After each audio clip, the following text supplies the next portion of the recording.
Number of crosses, particularly from the right-hand side tonight. Loads and loads and loads of them. Very, very effective as well. Surely a big part of your game plan tonight. Yeah, we tried to set up situations where we could beat Madrid, of course, and it looked a little bit different on the left and on the right because of how they defended those spaces, but also because of the different qualities we have on both sides. So I think on the left side was more combination play and dribbling, on the right side was more crossing. And in terms of the management of the game, obviously Arsenal go from a situation really quickly where they're 2 goals down to actually being ahead. But it looked to me, with quite a lot of time left in the game, but it just looked to me like Arsenal never dropped off, never sat in. Was that a big part of your message when you prepared for that scenario before the game as well? We had so many scenarios planned before the game. It was an in-game decision with players going to the sideline where we felt we were so dominant, we had so much momentum and they were shaking, that we wanted to keep on going with the game plan that we had, stay aggressive, stay high pressing, going for another one. So that's what we decided to do because the game looked like it did. Nick? Right. You seem to have a bit more intensity at the start of the second half. What did you say to the players at half time? I think we were energetic in the first half as well. I think our press was very good, counter pressure was very good. Second half, we spoke about we have such a great squad. We have so many players that can come in and make a difference for us. Real Madrid doesn't, so we just keep on going, keep on working them. Because they will get tired at some point. They haven't had the ball a lot and they've been on their own half a lot. So that's what we said from a motivational perspective. But we also looked a little bit at what spaces we could find in the final third. And overall, what does it mean to you and the team to come back from losing that first match and get through now to the semi-final? Yeah, it's just a credit to everyone. I think staff and players. We've worked incredibly hard to prepare this game. But then when the moment is there, because you can prepare everything and in theory you have all your plans and you know what you're going to do, but then to actually do it and execute it in this moment where you're under so much pressure, I think it's so strong of the girls. So it's definitely something that we take with us. So that's very positive feedback that in these times, in these pressure moments, we can perform like this. Emma? Hi Renee, congratulations, Champions League semi-finalists. You sort of alluded to it there, but what does it feel to kind of, achieve such a significant victory like that? Yeah, it's important for the club. It's important for the team, for the players. They are part of Arsenal because they want to go far in tournaments. They want to win things and they want to be at the biggest stage. So it's very important for us. So yeah, I'm very happy with the results and us turning this around and going to the semi-finals. Do you think that was one of the most impressive, if not the most impressive result in the use of power? I think we've done really good things before coming back from hard times, from setbacks, or just really good performances against top teams. But this is definitely one of them. I think this is the clearest one, maybe where you play an opponent away and the game looks like it does and the result is what it is, and then you come back and a week after you have to put this performance and this result forward coming from that. So I think this is probably the clearest one, but I think I've seen a lot of strength in the team before as well. Just one on Russo. So she thought she had the hat trick twice, maybe 3 times. Yeah. Yeah. Was she still celebrating at the end? Because we don't see that happen that often. Sorry, celebrated. Was she still celebrating at the end? Because she's had a hat trick. Yeah, no, she was celebrating. She was very happy for the team, of course, and for everyone that we go through. But no, I don't know how many balls we got in the back of the net today. I think a couple of them were just this little, and that's the fine margins. But I'm really happy with everything we created, and I think Alessia was really good for us again tonight. She scores 2 goals, but she does so many other things as well for the team that's so important. You saw our press, for example, today. She put so much work into it, like all the others. Jeremy. Renee, how good was Chloe Kelly tonight? Very good. We had, I think, all players on the pitch that performed on a very high level. Chloe was one of them. We're very happy she's with us. And I think we played her to her strengths today really well. The players on the pitch did that really well today, but also Madrid gave her the opportunity to play to her strengths. There was quite some space, so we set up situations where there was quite some space for Chloe to do the things that she's good at. And how do you rate the chances of getting past Lyon? They've just thrashed their Bayern. Yeah, I know they're a top team, and they've been at the top for long now in Europe. So that's going to be a challenge, but we don't shy away from the challenge. We look forward to it. Susie. Renee, congratulations. What can this do for the team from a mentality point of view? Yeah, it's a huge boost, but we've seen it before that we can come back.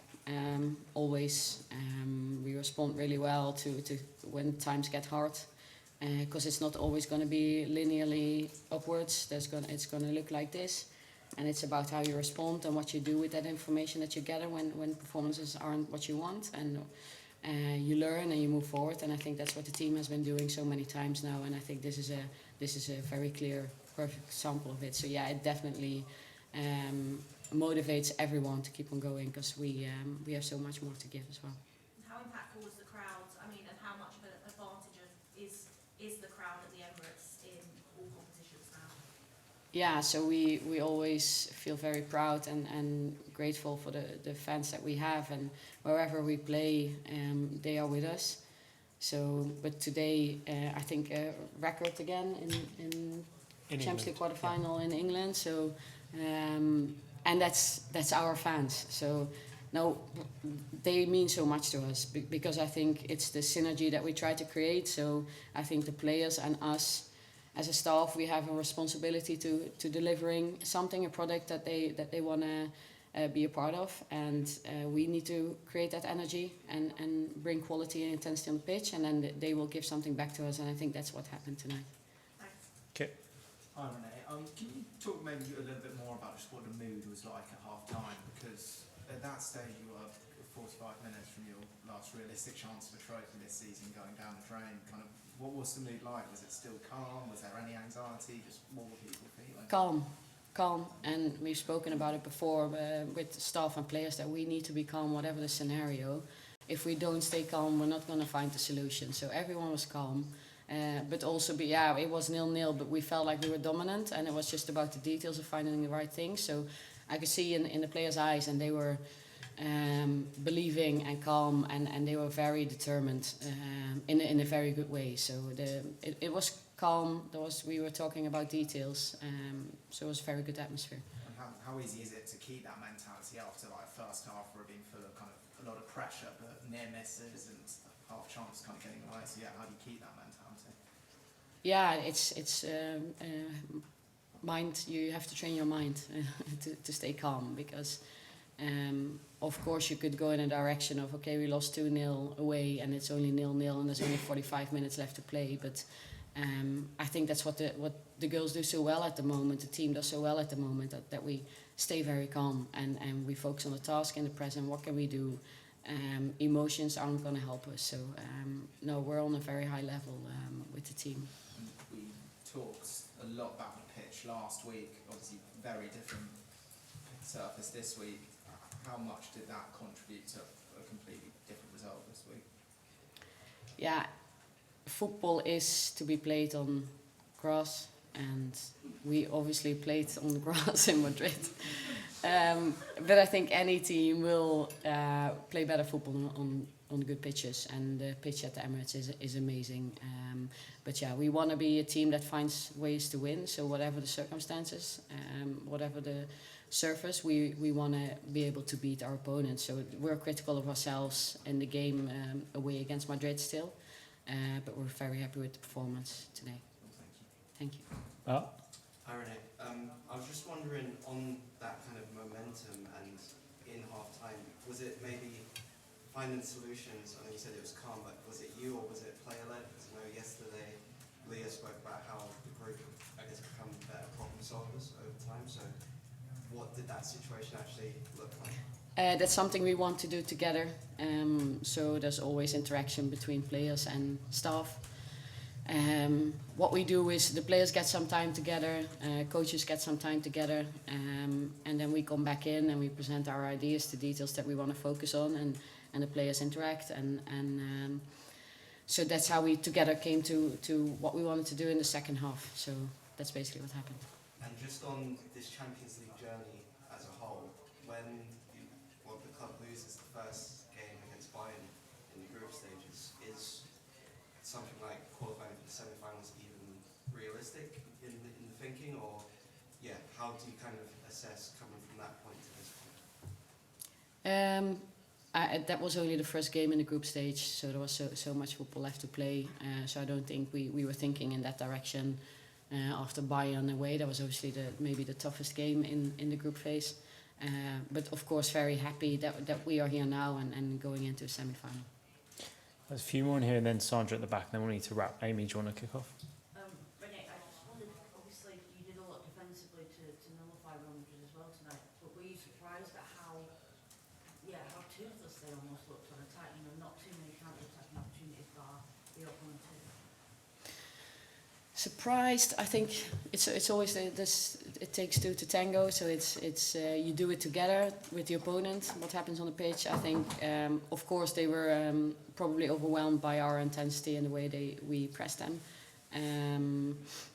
So I don't know where they come from. It's hard for me to suggest, but I think hopefully the intensity that we brought impacted them.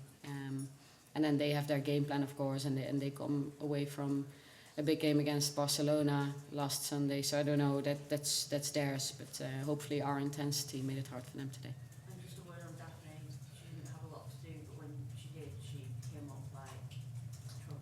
Yeah, I think that's a top goalkeeper, and that's maybe also something that you need to be able to do when you play for a club like Arsenal, because we often dominate games and opposition doesn't get many, but you have to stay concentrated, and when the opportunity comes for the opposition, you have to be there, and I think Duff is so good at that, so she was so important for us tonight. Catherine? Hi Renee, you talked about some of the off-the-ball work that Russo does, and naturally strikers are quite often judged by goals. It feels like this season that she's really kind of, I guess, added that to her game even more than she kind of already did before. It felt like tonight was a really important night for her in terms of being the match winner, and sort of second half it felt like Karen Bardsey for BBC said she looked possessed. It was like she was determined to make sure she was going to get on the score sheet. Yeah, I think it's always good for forwards, the players that get into those positions to finish attacks and get the ball into the net. That it's important for them, because that's something they need to bring to the team in games. And of course, it's good for Les. Yeah, but you can see she's so what's the word? Consistent, stable as a person, that she doesn't get swayed by if she scores or not, or what exactly her contribution to the result is. She just works really hard for the team, and she keeps on going. Simon? Renee, can I just ask you one on Chloe? Because obviously she left Man City in quite difficult circumstances. I think she spoke about when she joined, she kind of wanted to get her smile back. How have you seen her sort of transformation over this period to come to a night like this and performance like that? Yeah, so I can only judge what she's done since she's come to us, and she came in with a lot of motivation and with a smile on her face, and she said, I want to enjoy football, I want to represent Arsenal, I want to do my best for the team, and I think that's what she's done since she came in. And I knew the quality she had as a player, but to see her day in, day out, and I think she really contributes to our training environment. She's very feisty, she's a winner, very competitive, so no, she's great, so we're very happy with her. Last one, Sandra? That's Renee. Just going to ask, the manner in which Arsenal have had to kind of like come back quite a few times in this competition, in a weird way, how has that been beneficial for you? Was it like as a coach? But then how would it help in terms of what you might have to do with Lyon? Yeah, so against top opposition, momentum will shift. One or the other team will score a goal, and you have to stay calm, and you have to maybe come back. And so that's definitely a strength that we take with us. So I'm very happy with that. I think the best teams are able to do this, and at the moment, I think from a psychological perspective, the team is in a really good place on a very high level. Great. We'll leave it there, guys. Thank you. Thank you. See you.